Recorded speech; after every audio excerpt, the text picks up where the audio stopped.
Opposition के रवाबित में तेजी। आसिफ अली जरदारी और मौलाना फजल रहमान के टेलीफोन राबते में तहरीक के अदम एतमाद जल्द लाने पर इत्तेफाक। पीडीएम सरबराह की नून लीगी कायद से टेलीफोनिक मुशावरत।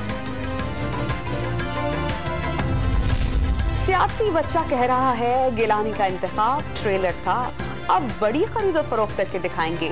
शहबाज गिल के वार। वजीर आजम के मुआविन ने मौलाना फजल रहमान के चेहरे पर मायूसी देख ली।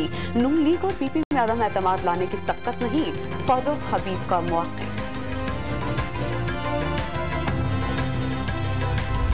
क्वेटा के इलाके नवाकली में फायरिंग से जख्मी एक और शख्स चल बसा। मरने वालों की तादाद 6 हो गई। मरकजी मुल्जिम वली खान गिरफ्तार।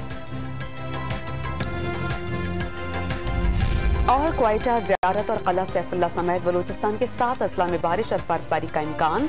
प्रोविंशियल डिजास्टर मैनेजमेंट अथॉरिटी ने अलर्ट जारी कर दिया।